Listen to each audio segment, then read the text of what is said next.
Russia had been telling the story of Crimea for 12 years with the confidence of a government that believed the telling had become the reality. The peninsula was secure. The bridge was a symbol of permanence. The Black Sea Fleet was sovereign in its home waters. The military infrastructure built across Crimea since 2014, the air defense networks, the naval facilities, the logistics hubs, the command installations, represented an investment so deep and so defended that challenging it meaningfully was beyond what Ukraine's military could realistically achieve. That story had absorbed strikes before, had absorbed embarrassments before, had absorbed the loss of the Moskva and the repeated attacks on Kerch and the drone operations that had reached Sevastopol with a regularity that Russian state media learned to underreport. It had absorbed all of it and remained structurally the story Moscow needed to tell to its domestic audience and to every government assessing the durability of Russia's position in the war. On May 14, 2026, Ukraine conducted an operation in Crimea that the story could not absorb, not because of what it destroyed, though what it destroyed was significant, because of what it demonstrated about Ukrainian capability, about Russian vulnerability, about the gap between the narrative Moscow had been sustaining and the physical reality that narrative was supposed to describe, and because of what it revealed about how far Ukraine had developed quietly and without the kind of public attribution that would have generated immediate Russian countermeasures. The specific combination of systems and methods that made the operation possible. If this is the kind of reporting you want, no spin, no shortcuts, the full picture, subscribe right now. It takes 2 seconds and it keeps this work going. Because what happened in Crimea on May 14th is not primarily a story about a single military operation. It is a story about strategic patience, about the development of capability over time in conditions of active war, about what happens when a military that has been fighting for survival long enough develops the specific skills and systems that transform from defensive necessity into offensive instrument, and about what it means for a conflict's trajectory when one side demonstrates it can reach what the other side believed was unreachable. To understand the specific significance of what Ukraine did on May 14th, you have to understand what Crimea represented in Russia's military architecture and why its defense had been treated as a priority of a different order than almost any other element of the war. Crimea is not simply occupied Ukrainian territory in the military calculus that Moscow has been operating from since 2022. It is the geographic foundation of Russia's Black Sea strategic position, the location of the Black Sea Fleet's primary basing infrastructure, the anchor of Russia's southern air defense architecture, the logistics platform through which a significant portion of Russian military supply to the southern front in Ukraine has been routed, and the symbolic centerpiece of the narrative about Russian territorial permanence that Putin's domestic political position has been built on since 2014. Losing Crimea militarily is, in Putin's strategic framework, categorically different from losing ground in Zaporizhia or Kherson. It is the loss that the entire framework of the war has been constructed to prevent. Russia had invested accordingly. The air defense coverage over Crimea was the densest concentration of layered air defense systems Russia had deployed anywhere in the war. S-400 batteries, S-300 variants, Pantsir short-range systems, electronic warfare platforms, and radar networks designed to detect and engage everything from ballistic missiles to small commercial drones. The Black Sea Fleet, despite its losses including the Moskva, maintained significant anti-access capabilities in the waters around the peninsula. Ground-based early warning systems and hardened command facilities were distributed across the peninsula in ways designed to ensure that no single strike could simultaneously destroy the command function and the defense. The investment in Crimea's defense was not just financial. It was the product of 12 years of military planning that treated the peninsula's integrity as a non-negotiable operational requirement. Ukraine had been studying that investment for 3 years of active war with the specific analytical focus of an adversary that cannot afford to waste resources on operations that will fail. The Ukrainian military's targeting intelligence on Crimea developed through a combination of its own reconnaissance assets, satellite imagery provided through partner relationships, signals intelligence collection, and human intelligence networks that Russia's security services had been trying and largely failing to fully disrupt, had, by the spring of 2026, produced a picture of Crimea's defense architecture more detailed and more accurate than anything Ukraine had possessed at any earlier point in the war. The picture identified not just the locations of the air defense systems, the naval facilities, and the command installations, but the specific timing patterns, the specific radar coverage gaps, the specific electronic warfare frequencies, and the specific physical vulnerabilities in the infrastructure that years of satellite monitoring and signals collection had revealed. The operation Ukraine executed on May 14th was built on that intelligence picture with a precision that reflected how thoroughly it had been developed and how carefully the operational plan had been constructed around its specifics. The operation had 3 simultaneous components, each targeting a different layer of Russia's Crimean defense architecture, each designed to degrade the layer in a way that created the conditions for the next component to operate more effectively. The first component was electronic. In the 60 minutes before the physical strike assets reached their targets, Ukraine activated a combination of electronic warfare systems, ground-based jammers operating from positions in top Ukrainian-controlled territory supplemented by airborne electronic warfare platforms operating at standoff range that targeted the specific radar frequencies and communication bands that Crimea's integrated air defense network used to coordinate between its component systems. The jamming was not broadband, not a general suppression of the electromagnetic spectrum over the peninsula. It was precise, frequency-specific, timed to the specific operational windows when the targeted systems were in their highest communication activity and calibrated to degrade coordination between the S-400 batteries and the shorter-range Pantsir systems they were designed to work with, without alerting the network's operators that they were under electronic attack rather than experiencing equipment malfunction. The distinction matters because an operator who knows they are being jammed switches to backup frequencies and activates countermeasures. An operator who believes they are experiencing equipment malfunction spends the critical early minutes of a strike window on diagnostic procedures rather than defensive action. Ukraine had studied Russian operator behavior patterns in electronic warfare environments through 3 years of active conflict, had identified the specific diagnostic response sequences that Russian air defense operators used for different categories of apparent system malfunction, and had calibrated its jamming signature to match the malfunction patterns most likely to produce diagnostic rather than defensive responses. The result was that Crimea's air defense network entered the strike window in a degraded coordination state, whose operators, for the first critical minutes, were not certain they were under attack. The second component was the strike itself, executed by a combination of systems that reflected the specific lessons Ukraine had drawn from 3 years of conducting strikes against heavily defended Russian positions. Long-range cruise missiles, a mix of Storm Shadow variants, and Ukrainian-developed Palianitsia systems that had been operationally matured over the preceding 18 months, were launched in a sequencing pattern designed to exploit the radar coverage gaps that Ukrainian intelligence had mapped. The missiles did not approach Crimea from the directions that Russian air defense planning had optimized for.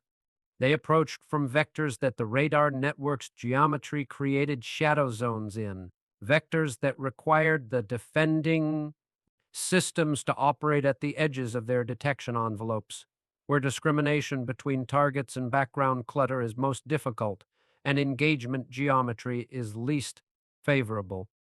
Simultaneously, A large swarm of Ukrainian-produced drone systems, smaller, cheaper, and in quantities that the Russian Pantsir batteries defending lower-altitude approach corridors would need to expend significant ammunition engaging, entered from multiple vectors, forcing the short-range air defense systems to make allocation decisions between the drone swarm and the cruise missiles arriving behind it. The sequencing of the two component strike drones first to saturate short-range defenses, cruise missiles arriving in the degraded coordination window created by the electronic warfare component, was not new as a concept. Ukraine had been developing and refining this combination throughout the war.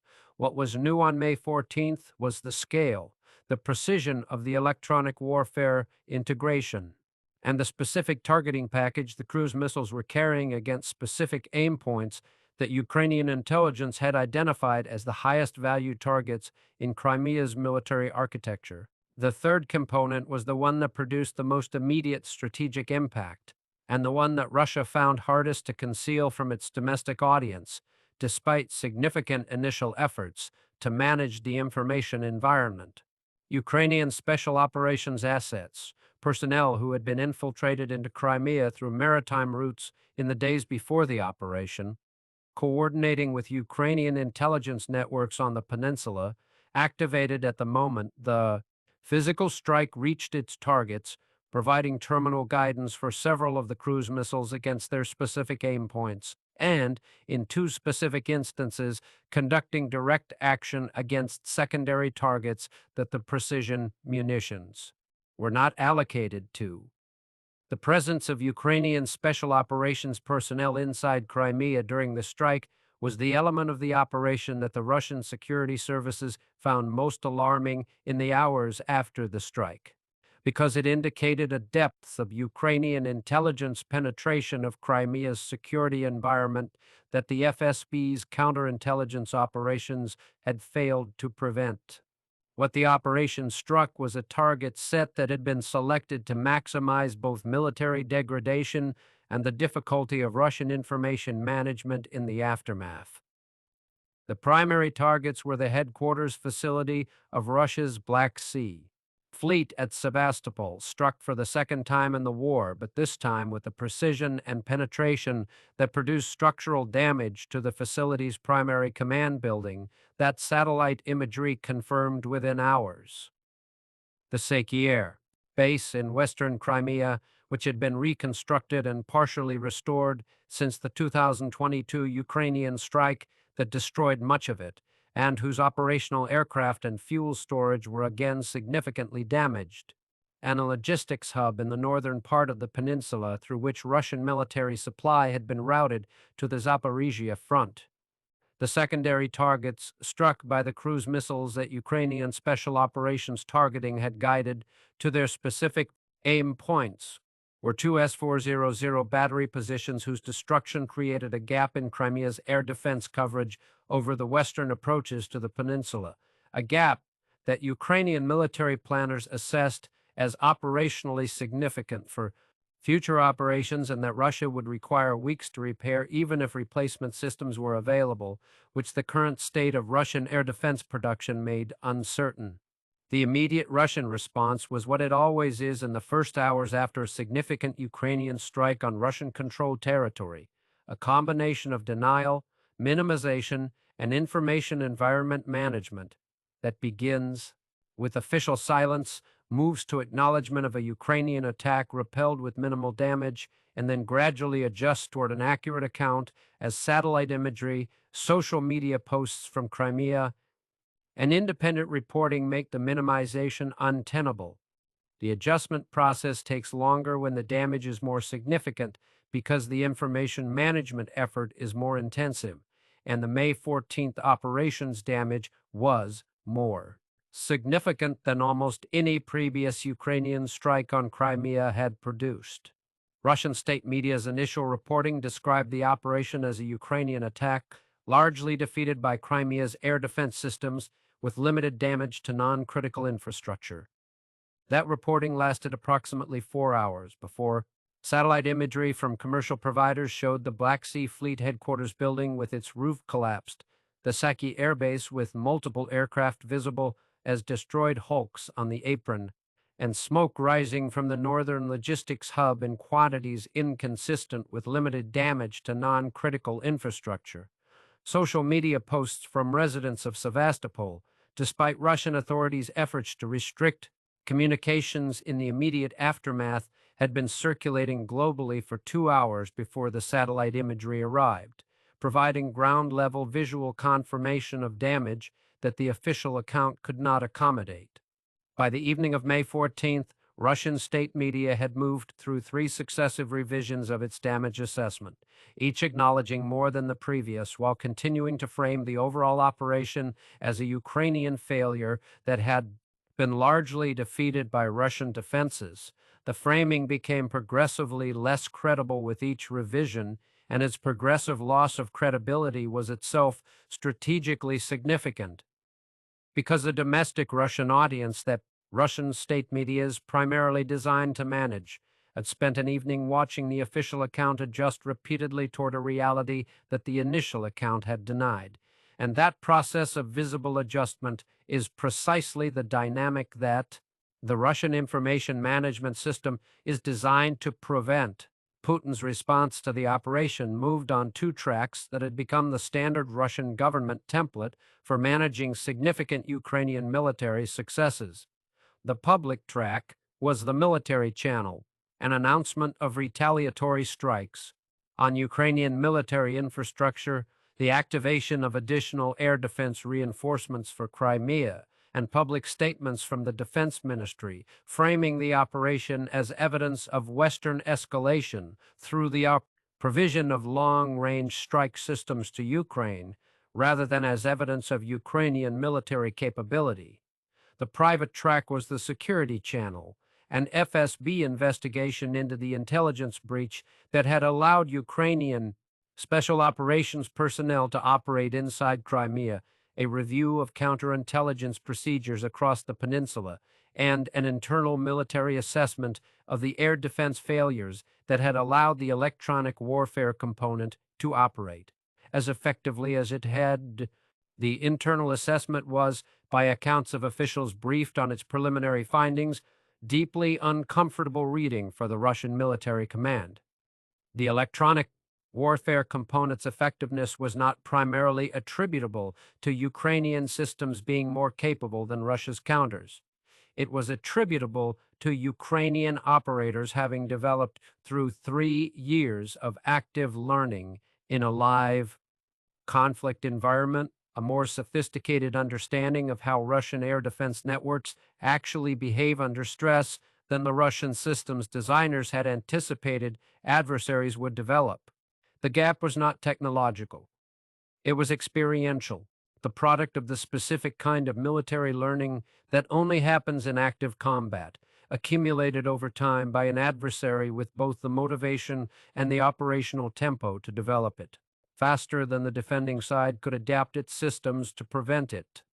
For Ukraine, the operation produced something more valuable than the physical damage it inflicted, significant as that damage was. It produced a demonstration to its own military, to its partners, to Russia, and to the international community assessing the war's trajectory, that the capability architecture Ukraine had been building across 3 years of fighting had matured to a point where operations of this complexity and precision against targets of this defense priority were achievable. That demonstration had strategic consequences that extended beyond Crimea and beyond the immediate military situation. Ukraine's partners had been debating for months the conditions under which additional long-range strike system provision could be justified given escalation concerns. The May 14th operation provided empirical evidence that Ukrainian operational security, targeting intelligence, and systems integration had reached a level of sophistication that made the escalation concern about indiscriminate or miscalculated use of such systems less credible than it had been at earlier stages of the conflict. The argument that Ukraine could not be trusted to use advanced strike capabilities with the precision and restraint required to avoid unnecessary escalation was harder to sustain on May 15th than it had been on May 13th. and the partners whose provision decisions that argument had been constraining were reassessing their positions in light of what the operation had demonstrated. Russia's military command was simultaneously conducting its own reassessment, and its conclusions were reaching toward a problem more fundamental than the specific damage the operation had inflicted. Crimea's air defense architecture had been treated as sufficient. The intelligence security of Crimea's military infrastructure had been treated as adequate.